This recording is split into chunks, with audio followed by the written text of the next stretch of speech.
दरिंदों के साथ खड़े हुए लोगों का पर्दाफाश होना चाहिए और ये दरिंदों के साथ खड़ी हुई पार्टी है। सार्वजनिक जीवन में हम सब लोग हैं, कुछ तो ऐसी बातें करें कि देखने वाले शर्मिंदगी ना महसूस करें, नैतिकता की धुरी पर बात करें। अगर आपके अंदर हिम्मत, आप चुने हुए सांसद है भाई, नैतिकता दिखाइए ना अपनी। कि 21वीं सदी का सूरज निकलने के बाद पहली बार गांधी परिवार को विवश होकर अध्यक्ष पद से हटना पड़ा और 3.5 साल के अनुसंधान और बहुत ढेर सारे घमासान के बाद आज जो इसका पटाक्षेप हुआ, तो एक बात मैं ये कहूंगा कि पहले सरकार से पकड़ गई, किसने विवश किया? अपनी खानदानी जागीर अमेठी गई, अब पार्टी से भी प्रत्यक्ष पद की बजाय परोक्ष रूप से रखना पड़ रहा है। तो ये एक स्वाभाविक सहज परिवर्तन है जो पिछले 25 वर्षों में या पिछले 7-8 वर्षों में मोदी जी के आने के बाद दिखाई पड़ रहा है। ये उसी प्रक्रिया का एक चरण है। असंभव, असंभव। आप कह रहे मजबूर होकर करना पड़ा, किसने मजबूर किया सर? इससे पहले कि मैं सुप्रिया जी पर, किसने मजबूर किया? नहीं, मजबूर होने के, हाँ बता रहा हूं। पिछला लोकसभा सत्र आपको ध्यान है अंजना जी, जब राहुल गांधी आके हौंक हौंक के प्रेस कॉन्फ्रेंस करते थे और मल्लिकार्जुन खड़गे जी और अधीर रंजन चौधरी जी पीछे खड़े रहते थे। क्या थे राहुल गांधी जी? सांसद। कोई सेंस बात नहीं। कांग्रेस की प्रवक्ता सुप्रिया श्रीनेट और बीजेपी के सबसे जाहिल और खटिया प्रवक्ता उर्फ महापंडित प्रवक्ता सुधांशु त्रिवेदी के साथ हुई भयंकर बहस। भाजपा की इस महापंडित प्रवक्ता से महंगाई और बेरोजगारी को लेकर कुछ सवाल करे तो वो इतिहास में चले बोलने लगते हैं कि नेहरू जी के समय में इन्फ्लेशन कितना था और इंदिरा जी के समय में इन्फ्लेशन कितना था। सिर्फ और सिर्फ सुधांशु जी ही नहीं, बीजेपी की किसी भी प्रवक्ता से आज जो इन्फ्लेशन है इसको लेकर कोई जवाब नहीं। सिर्फ और सिर्फ राहुल गांधी और सोनिया गांधी की माला जपता रहता है। कांग्रेस प्रवक्ता ने उसकी इस हरकत की वजह से क्या बैंड बजाया है और कांग्रेस प्रवक्ता ने बार बार लखीमपुर और हाथरस में जो लड़की के साथ गलत काम हुआ उसको लेकर बार बार सवाल पूछ रहा था, लेकिन उसका जवाब में क्या दिया?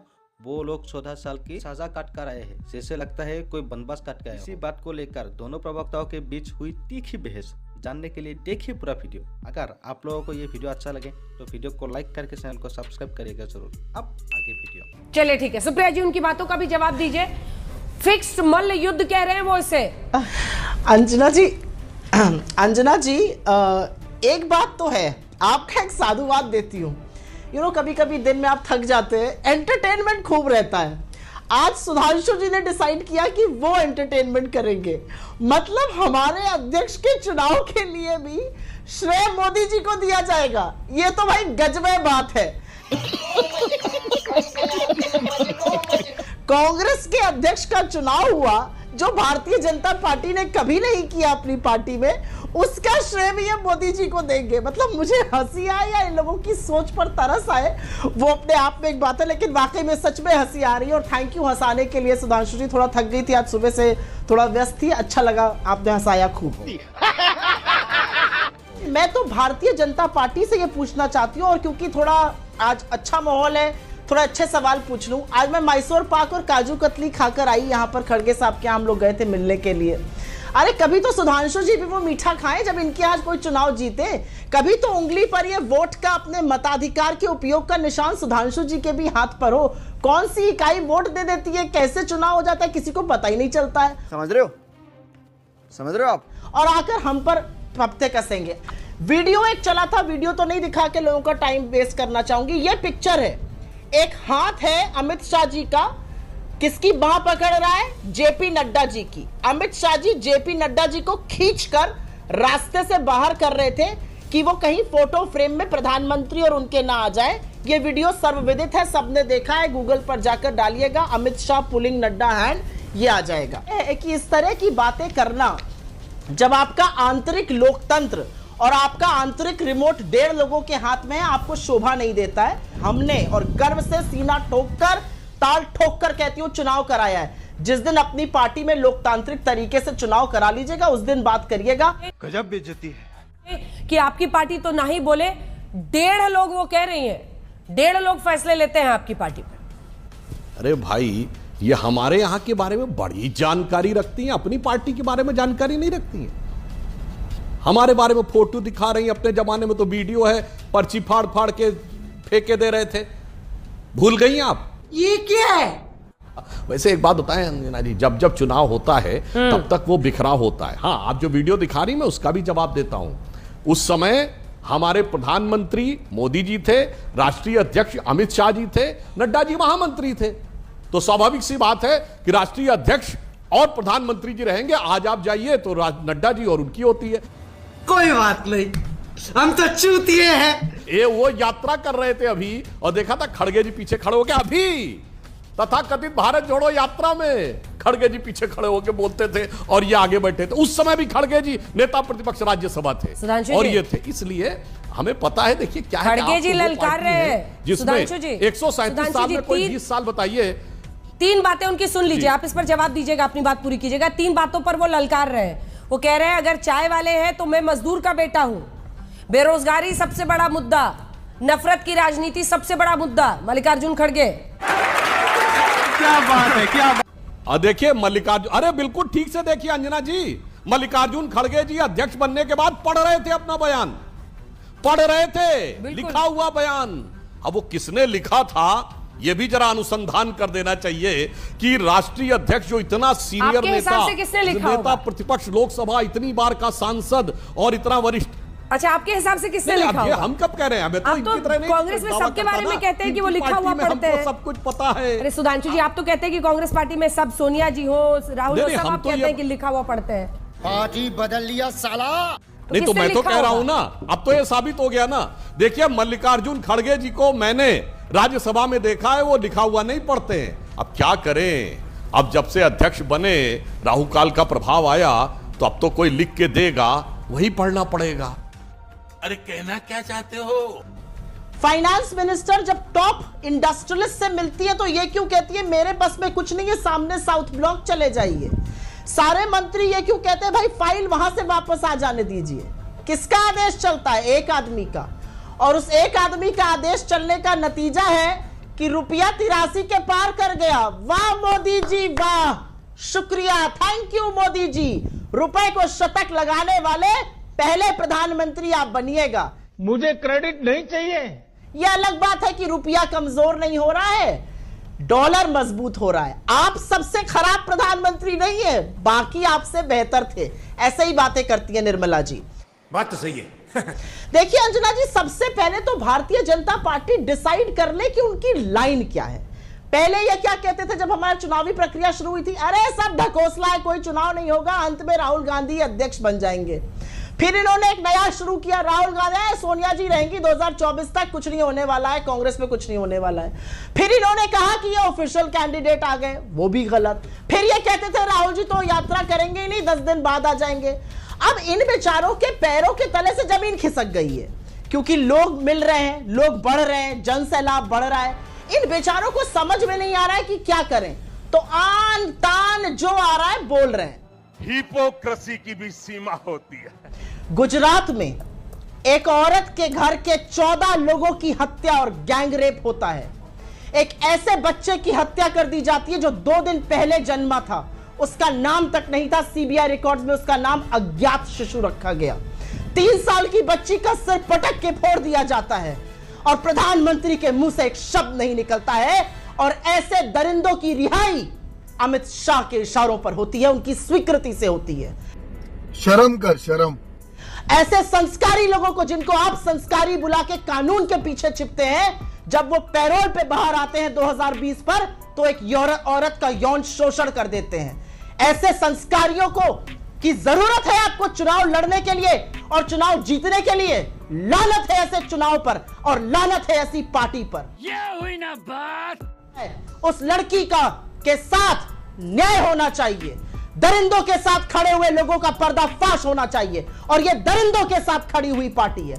अगर हिम्मत है तो जवाब दीजिए उस बात का, और अगर थोड़ी सी भी नैतिकता है तो कहिए जो हुआ वो गलत हुआ और वो पलटना चाहिए, क्योंकि जो हुआ वो सिर्फ गुजरात सरकार ने नहीं किया, वो अमित शाह की स्वीकृति नरेंद्र मोदी सरकार के गृह मंत्री ने कराया। तुम चुल्लू भर पानी में जाके डूब के मर जाओ। सुप्रिया जी, ऐसे लोगों को कराया। लेकिन आपने मेरे सवाल का जवाब नहीं दिया, मैं इसका जवाब लूंगी सुधांशु जी से। के बच्चे की हत्या, मैं इसका जवाब लूंगी सुधांशु जी। जो मैंने बात कही है वो सिर्फ सवाल जवाब की बात नहीं है, ठीक है, ये कॉन्शियसनेस की बात है। ये कलेक्टिव आपने एक सवाल कॉन्शियसनेस की पूछा था बात ना? है। आपने एक सवाल पूछा था, सुधांशु जी ने उसका जवाब दिया। When I talk about it. आपने एक सवाल पूछा, सुधांशु जी ने जवाब दिया, लेकिन आपने तो सवाल का जवाब ही नहीं दिया। कितनी प्यारी बात करती है रे तू।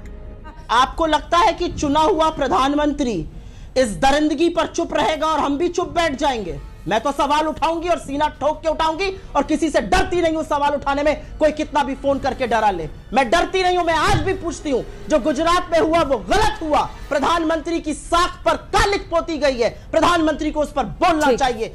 आज भाजपा के तमामों नेताओं को खुलकर बाहर आकर अपनी सरकार से, अपनी अनैतिक दुष्कर्म दुष्चार करती हुई सरकार से सवाल पूछने चाहिए। शाबाश बेटा, बहुत बढ़िया। अगर Rahul Gandhi as a citizen and an elected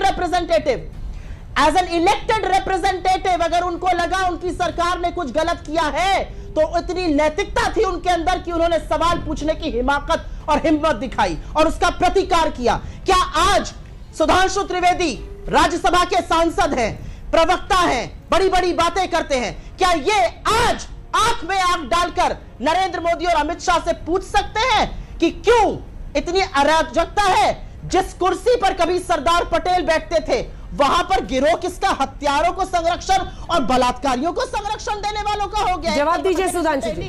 असंभव, असंभव। एक तरफ गुजरात के बलात्कारियों को संरक्षण सीधा अमित शाह दे रहे हैं। अगर हिम्मत है तो बताएं, नैतिकता की धुरी पर बात करें। अगर आपके अंदर हिम्मत, आप चुने हुए सांसद है भाई, नैतिकता दिखाइए ना अपनी, जो नैतिकता और परिपक्वता राहुल गांधी ने एज इलेक्टेड रिप्रेजेंटेटिव दिखाई थी। ठीक है, जवाब सुधांशु जी, अब इनका जवाब सुनिए, सुप्रिया जी जवाब सुनिए। हाँ, अब मैं देखिए, आप देखिए, जोशो जुनून में होशो हवास खोजते हुए, इनकी भाव भंगिमा बोलते हुए जो बोल रही हैं, विषयांतर करके आप उस विषय पे आई, तो आप मेरी भी बात सुनिए। जिन लोगों पे बलात्कार का आरोप था वो 14 साल की सजा भुगतने के बाद बाहर आए हैं। तो क्या नाचो मैं? जोशो जुनून में बात करिए तो होशो हवास में बात करिए, खब्तुल हवास होकर बात मत करिए। उस मुद्दे का आपके पास जवाब नहीं है कि जिस ढंग से संवैधानिक संस्थाओं को जवाब आपने नहीं दिया सर, चूंकि उन्होंने बिल्किस बानो के कन्विक्ट्स के बारे में कहा है कि उनको छोड़ा गया है। भट्ट जो है उसको 954 दिन का पैरोल मिला, 1576 दिन, मतलब लगभग 4 साल से ज्यादा के वक्त के लिए वो बाहर रहा। अब सवाल यह है कि जिसको माना जाता है कि वो जो पूरा पीरियड है, prisoner is treated as remission of his sentence, अब उसके बावजूद आप देख रहे हैं कि इन लोगों को बाहर कर दिया गया है। जिस तरह का जघन्य अपराध था, कुछ तो इस पर जवाब बनता है ना कि आप कांग्रेस पार्टी ने क्या क्या किया, उससे पलटवार करके ऐसा जवाब दे देंगे। या आपको लगता है कि इस मुद्दे पर नए सिरे से सोचने की जरूरत है, बलात्कारियों को वापस जेल में ले जाने की जरूरत है? सांसद जी, पार्टी बदल लिया साला। नहीं अंजना जी, मैंने तो कहा वो 14 साल की सजा काटने के बाद आए, जबकि इनिशियल फर्स्ट स्टेज में वो एक बार बरी हो गए थे, उसके बाद दोबारा केस इनिशिएट किया गया, उसके बाद पीआईएल डाली गई, फिर केस सीबीआई को दिया गया, फिर दोबारा वो सजाए याफ्ता हुए, सजाए याफ्ता होने के बाद 14 साल जेल में रहे। तो क्या करूं, नहाऊं? अंजना जी, मुझे गुस्से से ज्यादा दुख हो रहा है, और दुख इस बात का है कि सुधांशु त्रिवेदी जी जैसे लोग आज हमारे सार्वजनिक जीवन में हमारे रिप्रेजेंटेटिव्स बने बैठे हैं, और मुझे बहुत दुख है इस बात का। और दुख इसलिए है क्योंकि मैं बिना तथ्यों के बात नहीं करती हूं। जब मैंने मितेश चिमनालाल भट्ट का नाम लिया तो मैंने ये बताया कि जून 2020 में जब वो पैरोल पर बाहर था, उसने एक औरत का यौन शोषण किया, उसका ट्रायल पेंडिंग है, उसको भी संस्कारी और रिफॉर्मिस्ट बनाकर छोड़ दिया गया। इस सज्जन को क्या तकलीफ है भाई? उस बात के लिए हमारे इलेक्टेड रिप्रेजेंटेटिव यहां पर बैठकर कह रहे हैं कि वो तो 14 साल की सजा काट कर आए हैं, 14 साल का वनवास काट कर आए हैं। अगर आप दुष्कर्म सुन लीजिएगा ना, माँ का, बहनों का, फूफियों का, बुआओं का, बुआ की लड़की का, एक ऐसी लड़की का गैंगरेप और हत्या जिसने 2 दिन पहले एक बच्चे को जन्म दिया था, अज्ञात 2 दिन छोटे बच्चे की हत्या, आपके रोंगटे नहीं खड़े हो जाते हैं?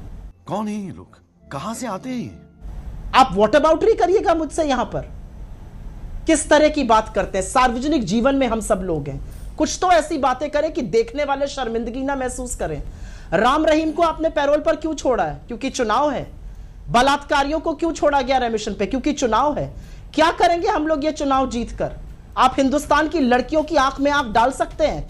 अभी जवाब दो। हम इतिहास खोजेंगे या आज की लड़की को इंसाफ देंगे? अरे क्या गलत हुआ? दरिंदगी पूरा से समर्थन मौत किया हो जाती है उसका। उत्तराखंड में। आप लोगों ने उस लड़का मौलवी के भाजपा खिलाफ कुछ नेता किया? का लड़का आपकी है, सरकार थी उसको केंद्र में, जिस्म प्रदेश फरोशी एक एक करना भाषण चाहते दे हैं। रही है, यहाँ पे गलत सुनिए, हुआ। एक एक सुनिए, अब बात सुनना हद होती चाहते है, हैं। यहाँ पे आके सुनिए, भाव भंगिमा सुनने दिखाकर का भाषण मौका दे है रही तो है। सुनिए क्या बात। किया गलत हुआ था सुनिए, तो? सुनिए बात आप। अपना सजा करवाई, आपने क्या किया? सुधांशु जी मैं आपसे समझ जवाब लो, लूंगी। सुनिए। सुधांशु जी मैं जवाब ले लूंगी, बोलने नहीं देंगे। असलियत सुनिए, अभी मजा आएगा ना भिड़ो। असलियत सुनिए। आप कहना नहीं चाहती थी, कहना नहीं चाहती थी, लेकिन असलियत सुनिए। आप एक अंकिता के पास 25 लाख का चेक लेकर जाएंगे, वो भी गलत था, शाहरुख को फांसी होनी चाहिए। और एक अंकिता जिसको जिस्म फरोशी भाजपा के नेता का लड़का कराना चाहता था और बाद में मार डाला, एक शब्द नहीं बोलेंगे। हाथरस पे नहीं बोलते, लखीमपुर पर नहीं बोलते, उन्नाव पर नहीं बोलते, शाहजहांपुर पर नहीं बोलते।